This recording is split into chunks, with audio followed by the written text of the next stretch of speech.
사랑하는 성도 여러분, 우리가 위대하신 하나님이라고 말하는데 그 위대하신 하나님에 대해서 우리는 얼마나 많이 알고 있는 것일까요? 저와 여러분의 입술로 위대하신 하나님, 나를 보호하시는 하나님, 나를 영원한 천국까지 인도하실 그 하나님이라고 고백을 하고 그분께서 나와 함께 하신다고 우리가 말을 하는데, 그렇다면 우리는 그 하나님에 대해서 얼마나 많이 알고 있는 것입니까? 우리는 정말 하나님이 얼마나 크시고 얼마나 위대하신지를 정말 알고 그분을 따라가고 있는 것일까요? 우리가 하나님을 섬길 때 하나님 나라에 얼마나 크게 헌신을 했다고 생각을 하십니까? 우리가 오늘 하나님의 교회를 섬기고 또 믿음의 백성들을 섬기고 예수 그리스도의 그 복음을 증거하며 살아간다라고 우리는 이렇게 믿고 있는데, 그렇다면 그것은 하나님 보실 때에 얼마나 그 위대하신 하나님 앞에 드려지는 우리의 헌신이 될까요? 우리는 정말 하나님이 원하시는 방법대로 그 위대하신 하나님을 따라가고 있으며 하나님이 원하시는 방법대로 우리는 살아가고 있는 것일까요? 여러분, 우리는 성경 속에서 여러 가지 이야기들을 이렇게 보게 되는데 한번 생각해 보시기 바랍니다. 다윗이 블레셋의 골리앗 장수하고 마주쳤습니다.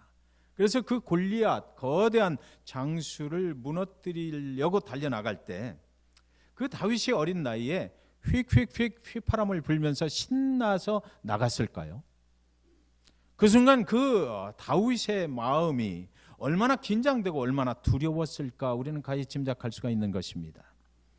하나님을 믿고 하나님을 의지하고 하나님만 신뢰하고 살아가는 그 삶의 과정이 얼마나 그 순간 긴장되고 두렵고 떨리는 것이었을까. 그럼에도 불구하고 하나님께서 나와 함께 하신다, 하나님이 나를 승리케 하실 것이다 라는 그 믿음 하나 가지고 달려나가는 그 어린 다윗의 모습, 그 영혼이 그 순간 얼마나 떨렸을까, 그 영혼이 얼마나 긴장하고 있었을까. 저와 여러분이 삶의 모든 여정 속에서 하나님을 의지하고 갑니다. 내가 이 문제 속에서도 하나님께서 나를 해결해 주시고 나의 모든 것을 회복해 주실 줄 믿습니다라고 하나님만 의지하고 신뢰하고 뛰어나가는 그 모습은 그렇게 쉬운 모습은 아니다라는 거죠. 두렵고 떨리고 정말 눈에 보이지 않는 그 하나님이 정말 나에게 내 믿음을 받아주시고 함께 하실까. 위대하신 하나님, 그분이 정말 오늘 이 순간도 이 미물 같은 나와 함께 하신다, 그것을 정말 믿고 갈 때에 정말 하나님은 나를 외면하시지 아니하실 것인가. 다윗이 사울에게 그 궁궐에 들어가서 멋진 음악을 연주하는 것입니다. 그런데 사울이 그가 미워요. 그래서 창을 던져가지고 그 어린 다윗을, 자기 앞에서 음악을 연주하는 그 다윗의 그 머리를 관통해서 그 머리를 벽에 박아버리려고 창을 던져버리는 것입니다. 그 앞에서 음악을 연주하고 있는 그 다윗의 모습이 과연 정말 평안했을까? 저가 진짜 나를 어떻게 할지 모르는 이 순간에도 내 생명을 걸고 그 앞에 가서 하나님이 나를 온전히 보호하실 것이다, 그 생각 가지고 그 연주하는 그 다윗의 모습. 사울을 피해서 엔게디 광야 속에, 그 사막 속에서 동굴 속에 들어가서 살아야 했던 그 다윗의 모습 속에 정말 평안했을까요? 하나님을 믿고 하나님만 의지하고 하나님이 약속하신 그 말씀이 내 삶에 이루어질 것이다라고 분명한 확신 가운데 사울을 피해서 도망다니는 그의 모습, 그가 정말 평안했을까? 하루 한순간도 긴장되지 않은 순간이 없었을 것입니다. 사울이 보낸 병사들이 자기를 쫓아올 때에 그가 평안하지 않았을 거예요. 두려웠을 거예요. 그러나 그럼에도 불구하고 다윗은 하나님이 보호하심을 믿고 살아갔다라는 거죠.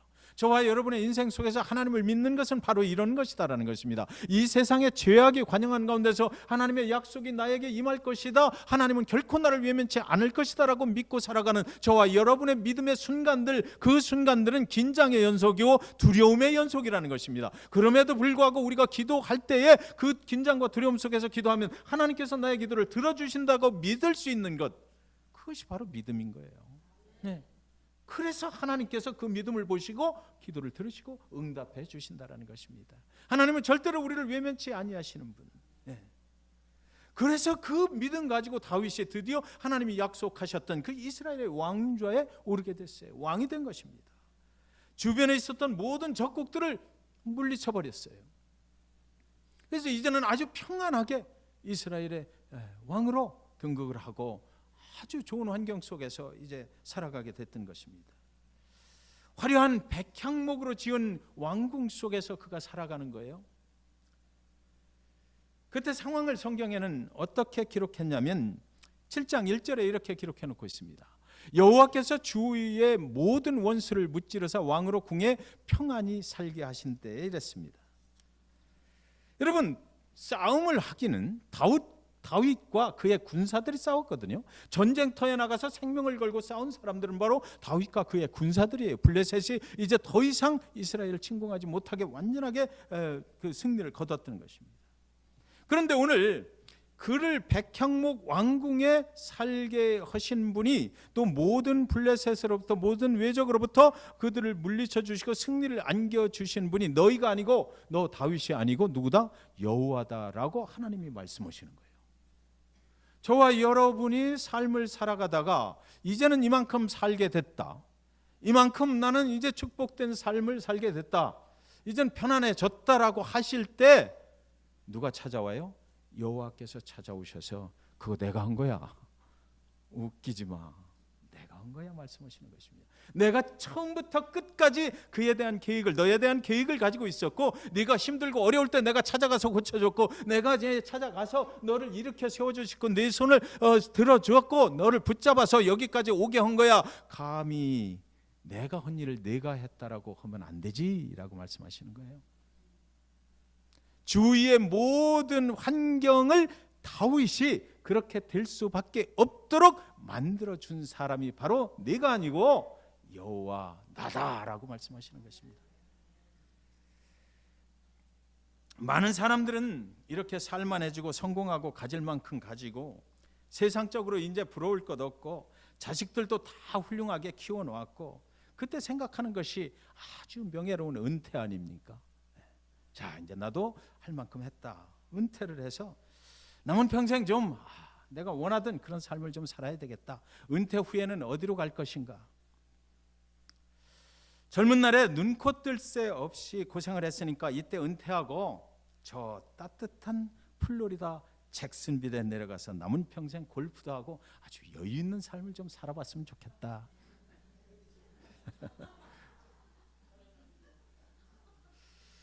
어떤 사람들은 이제 남은 평생 젊은 날에 가져보지 못한 세계 여행을 하면서 즐기면서 살자라고 합니다.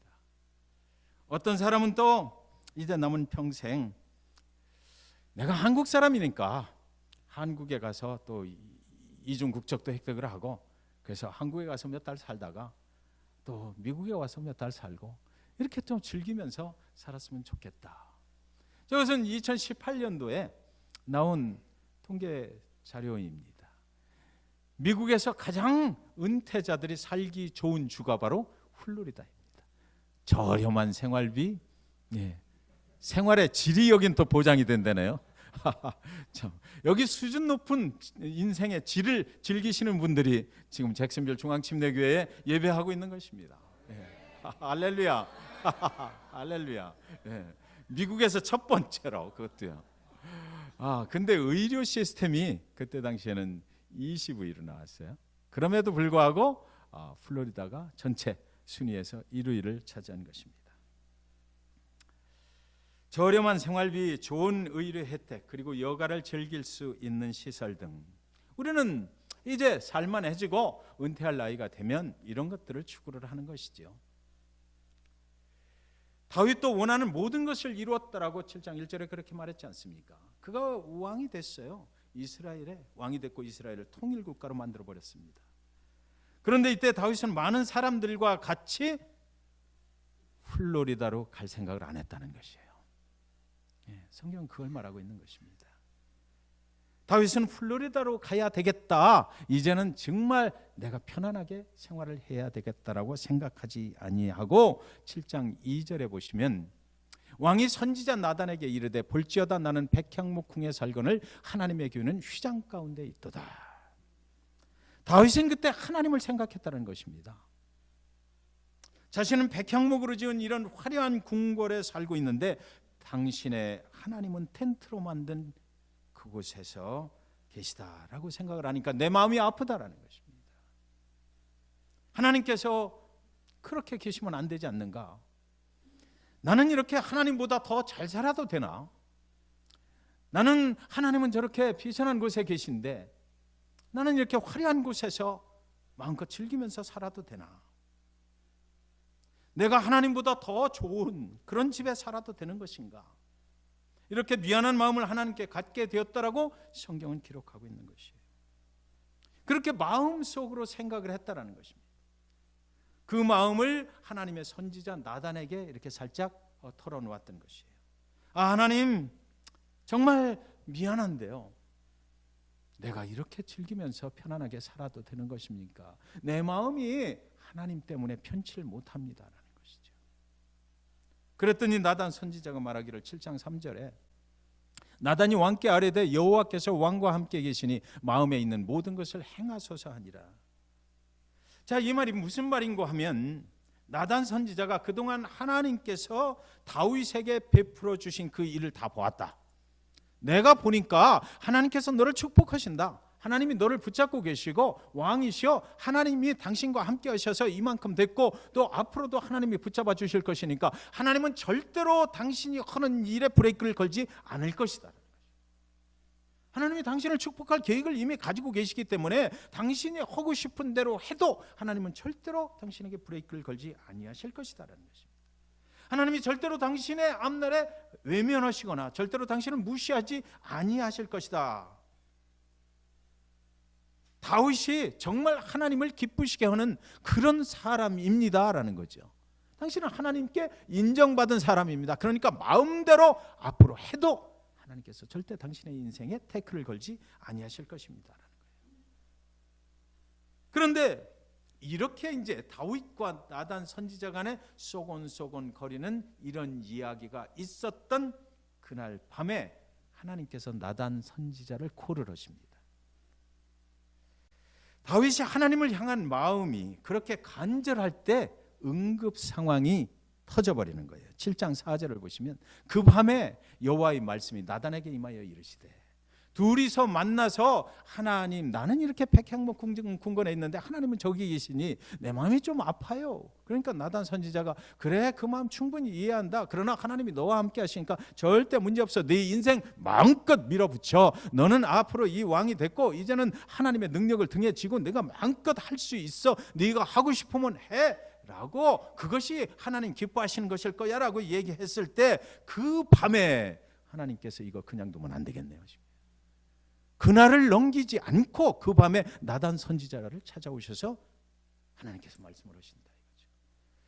다윗의 성품을 가장 잘 아시는 하나님, 다윗은 한번 마음 먹으면 그대로 실행에 옮길 수 있는 사람이고 다윗의 지금 상황은 뭡니까? 한나라의 왕이에요. 자기가 하나님을 위해서 왕궁을 짓고 싶으면 얼마든지 오늘 명령만 내리면 내일부터 공사가 시작될 것입니다. 6개월 안에 끝내버려. 세상에서 제일 좋은 재료를 가져와. 다 될 것이에요. 그러니까 하나님이 이건 아닌데 생각을 하시고 미룰 수가 없었던 거예요. 그 다음날 아침이면 분명히 다윗이 명령을 내릴 것이 뻔하기 때문에 그날 밤에 즉시 나단 선지자 911 콜을 딱 해버린 거예요. 이리 와 하고. 여러분, 우리가 삶을 살아가면서 하나님께서 우리를 부르실 때가 있거든요. 내가 뭔가를 하나님의 능력을 가지고 내가 열심히 막 하는 거예요. 그리고 또 일이 잘 됐어요. 아주 편안하게 잘 됐고 하나님이 나를 보호하셨다. 하나님께서 나를 도와주셨다. 하나님의 능력으로 내가 이 모든 일들을 이루게 됐다라고 하나님께 영광, 감사, 찬송드리고, 그리고 지금까지 보호하신 하나님께서 나의 앞날도 보호하시겠지. 내가 이런 일을 터뜨려 버릴 거야. 하나님의 영광이 될 거야. 내가 이렇게 행위를 하면, 내가 이런 마음을 가지고 하나님을 위해서 내가 나가면 하나님께서 분명히 기뻐하시겠지라고 할 때에 하나님께서 우리 삶에 태클을 딱 걸어보실 때가 있다는 것입니다. 스톱! 너 나한테 물어보지 않고 하려고 하는 거야. 이제는 내가 그동안 많이 도와줬고 여기까지 인도한 것이 난데 이제는 그렇게 되니까 이제 평안하고 정말 이제 하나님을 경험할 만큼 경험하고 하나님이 역사하시면 된다는 걸 이제 깨달을 만큼 깨닫고 그랬더니 이제는 정말로 내가 도와줘서 그렇게 그 자리까지 만들어 주었더니 이제는 나한테 묻지도 않고 네가 결정하고 네가 하려고 그래.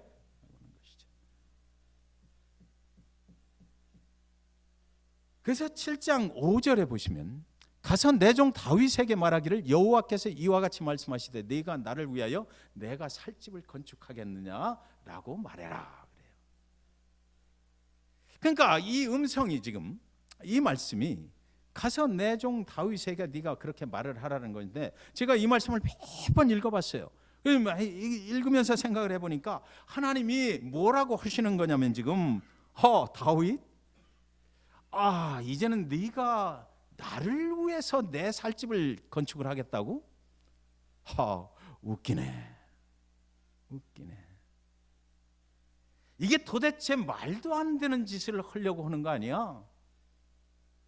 저는 이 문장 끝에 네가 나를 위하여 내가 살집을 건축하겠느냐? 하하하하 정말 웃긴다 라고 하시는 하나님의 웃음소리가 들리는 것 같아요. 야, 네가 하나님 위대하신 하나님을 그 하나님을 가둬놓을 집을 짓겠다고? 내가 이제는 네가 짓는 집 속에 들어가서 너만 위해서 살게 만들어 버리겠다고? 참 웃긴다. 내가 그동안 이렇게 만들어줬고 이렇게 만들어줬고 이렇게 만들어줬고 네가 태어나서 목동일 때부터 너의 길을 여기까지 인도한 사람이 바로 나고 그 계획을 내가 한 거야. 그리고 나는 너를 약속한 대로 여기까지 인도했어. 그런데 나를 갖다가 네가 집을 짓고 거기다가 나를 가둬놓으려고 그래. 나는 이 세상 어디든지 갈 수 있어야 되고 이 세상 모든 사람들의 하나님이야. 근데 여기 보니까요, 우리가 평상시에 기억을 하기는 분명히 나단 선지자를 통해서 다윗이 한 이야기는 하나님의 성전, 템플을 건축하겠다라고 그렇게 했다라고 우리는 배웠어요. 근데 7장 1절, 2절, 3절, 4절, 5절까지 정확하게 다윗이 내가 하나님의 성전을 건축하겠다고 한 기록은 없습니다. 하나님의 집 하우스를 짓겠다고 그랬어요. 그러니까 계속해서 나오는 얘기는 하우스.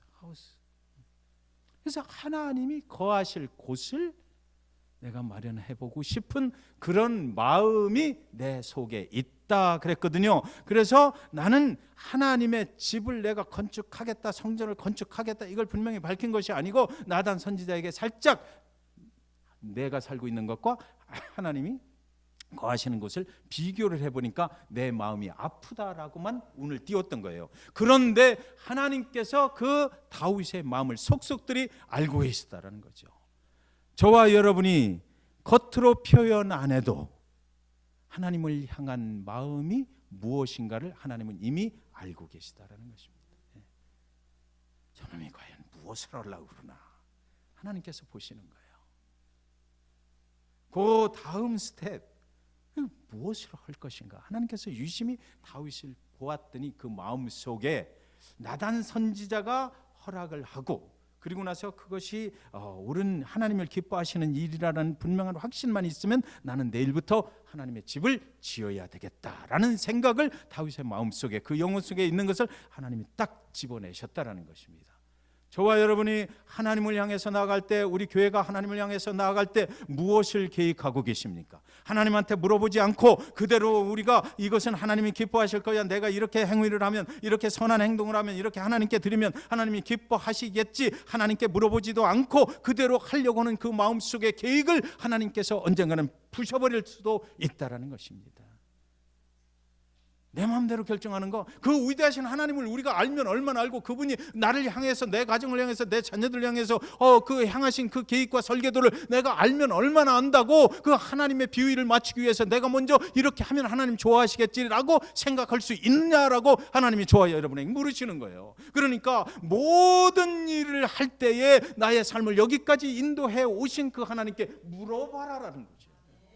기도하지 아니하고는 하나님의 뜻을 우리는 알 수 없다라는 것입니다. 하나님의 말씀을 묵상하다가 그곳에서 하나님의 계획을, 나를 향하신 계획을 내가 알아내야만 된다라는 거죠. 그리고 나서 그 다음에 행동을 하라는 것이죠. 그 다음에 확신을 가지면 행동하라는 것이에요.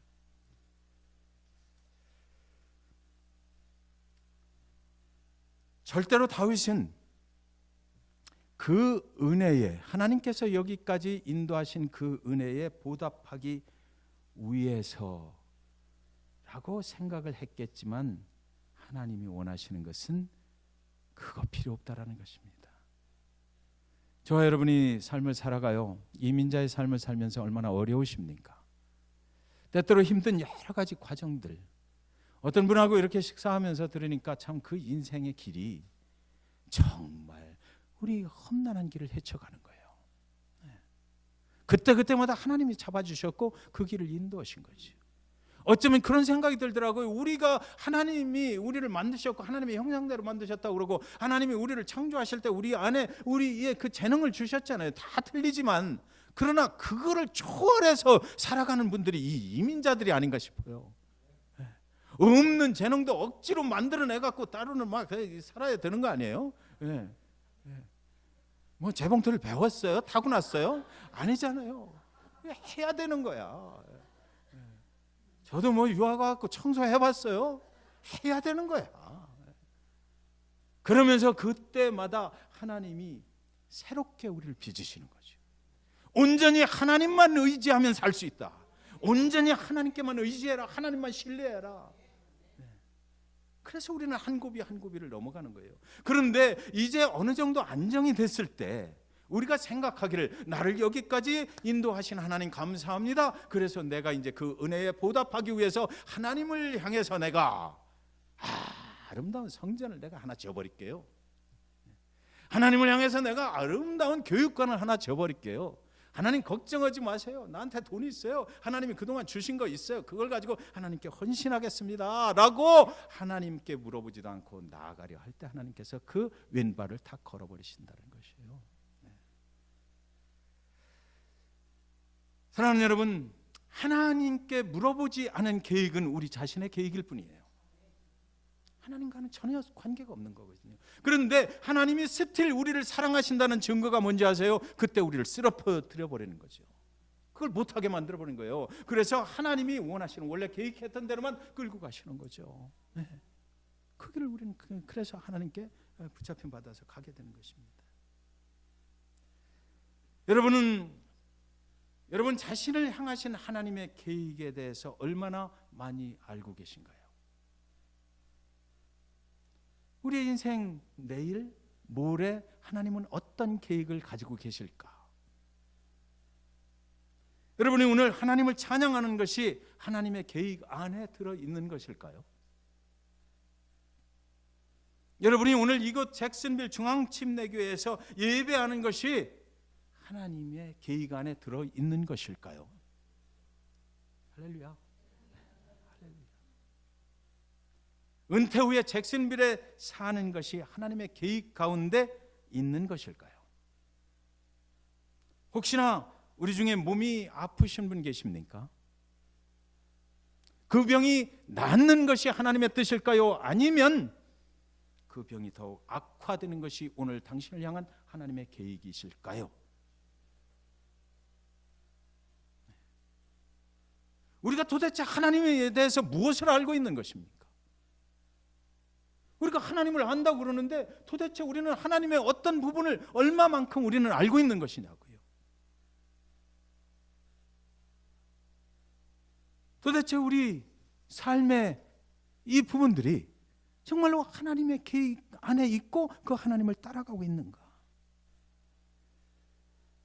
예언자적 설교학을 쓴 구약학자가 있습니다. 이 사람 이름이 월터 브루그만이에요. 근데 이분이 말하기를, 오늘 이 사무엘하 7장에서 다윗에게 하신 말씀이 가장 구약에서 중요한 말씀들이다라고 이분은 말했습니다. 다윗을 선택하시고 그를 부르신 분이 하나님이시고, 다윗에게 믿음을 갖게 하신 분도 하나님이시고, 다윗을 여기까지 보호하신 분도 하나님이시고, 그리고 앞으로도 다윗을 통하여 위대하신 일을 이루실 분도 하나님이시다. 그동안 내가 나에게 무언가를 잘 했기에 내가 너에게 베풀어 준 것 같으냐라고 묻는 이 오늘 본문 말씀이 구약에서 가장 중요한 하나님의 말씀이다라고 그분은 말했어요.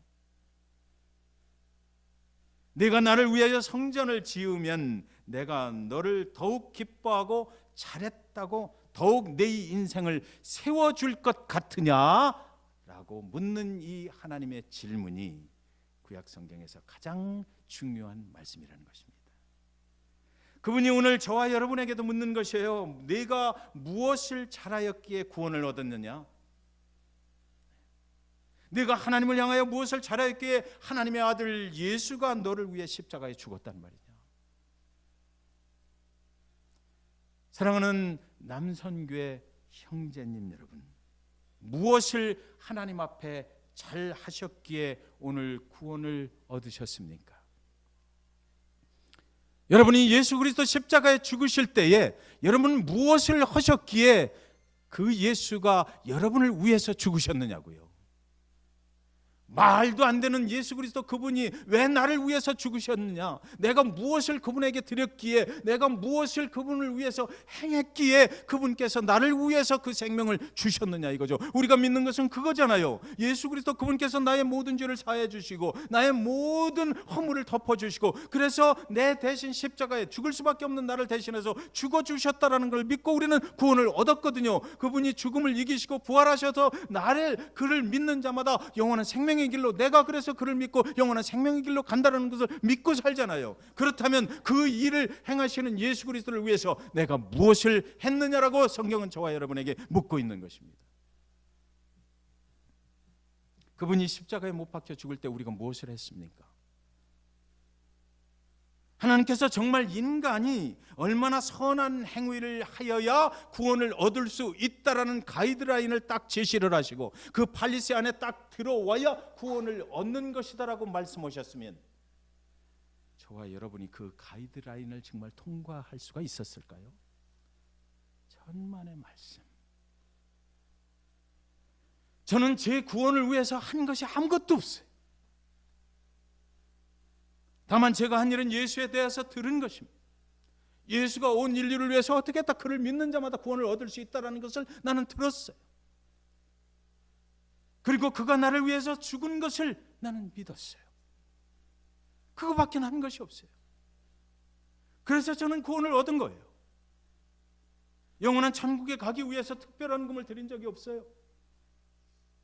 영원한 생명의 길로 가기 위해서, 죄사함을 받기 위해서 40일 동안 금식한 적이 없어요. 그런데 저는 오늘 예수님 때문에 그분이 베풀어 주신 그 일방적인 사랑을 입어서 구원을 얻은 자가 됐다고요. 그분이 일방적으로 나의 삶을 인도해 오셨고 그 복음을 듣게 하셨고 그분을 믿게 하셨고 믿음 주셨어요. 오늘 하나님께서 다윗에게 하는 얘기가 그거예요. 여기까지 인도한 모든 것들이 내가 한 거야. 네가 인간으로서 아무리 많은 것을 한다 할지라도 위대하신 하나님이 보실 때 그게 뭐가 그렇게 중요하냐라는 것입니다. 내가 하면 하는 것이고 안 하면 안 하는 것이지. 죄 많은 나를 위해 나의 모든 죄를 대신 지시고 저 골고다 십자가에 달려 죽으신 그 예수님의 값없이 베풀어 주신 은혜, 그것이 우리를 구원했다라는 것이죠. 그것만이 오직 유일하게 그 은혜를 믿는 자는 모두가 구원을 받는다는 것이에요. 하나님을 위해서 무엇을 해야겠다는 것보다 더 중요한 것은 그래서 하나님의 약속을 믿는 것이다라는 것입니다. 그분이 우리를 구원하시겠다고 약속하셨기 때문에 믿는 자마다. 그래서 요한복음 3장 16절 하나님이 세상을 이처럼 사랑하사 독생자를 주셨으니 이는 그를 믿는 자마다 멸망하지 않고 영생을 얻게 하려 하심이라. 로마서 10장 13절 누구든지 주의 이름을 부르는 자는 구원을 받으리라 그랬습니다. 구원을 받는 조건은 너무나 심플한 거예요. 사랑하는 남성교회 회원 여러분, 우리가 교회를 위해서, 하나님의 교회를 위해서 무엇을 하려고 생각하는 것보다 더 중요한 것은 바로 믿음으로 구원을 받는 것입니다. 정말 여러분은 그 위대하신 하나님 그 계획 가운데 계십니까? 영원한 생명의 길로 정말 가고 있는지 한번 생각해 보시기 바랍니다. 하나님 아버지 앞에 특별한 헌금을 드리려고 하시기 전에 하나님 아버지 앞에 정말 하나님의 교회를 잘 고쳐서 아름다운 성전을 만들어 가야 되겠다라고 그렇게 결단하시기 전에 당신 자신이 먼저 그 예수 그리스도 그분이 주신 값없이 주신 은혜를 받아서 내가 구원받은 자가 됐는가, 그것을 먼저 생각해 보시기 바라요. 그 다음에 우리는 헌신을 하는 거예요. 그 다음에 하나님의 교회를 섬기는 것입니다. 구원의 확신도 없이 우리가 어떻게 인간적으로 그것을 할 수가 있겠느냐고요. 하나님이 생각하실 때 내가 내 집을 짓겠다고? 하하하하하, 어림없는 소리. 여러분, 낚시꾼이 고기를 잡았대요. 10인치짜리 자를 하나 가지고 가서 고기를 잡는 것마다 재보는 것입니다. 그래서 10인치가 넘으면 큰 고기인데 바다에 버려버리는 것이에요. 10인치 안에 들어오면 이제 자기 저기다 넣는 것입니다. 담는 것이. 그 이유를 물었어요. 그랬더니 이분이 얘기하시기를 뭐라고 그러냐면, 우리 집에 고기를 이렇게 볶는 후라이팬이 있는데 그 후라이팬의 지름이 10인치입니다. 10인치 이상 되는 거는 가져가 봐야 먹을 수가 없습니다. 요리를 할 수가 없어요. 그래서 버려버리고 10인치 안에 들어오는 것만 제가 가지고 하는 것입니다. 여러분, 여러분의 믿음의 크기는 얼마나 되십니까? 위대하신 하나님을 담을 수 있는 그 후라이팬을 여러분 영혼 속에 가지고 계신가요?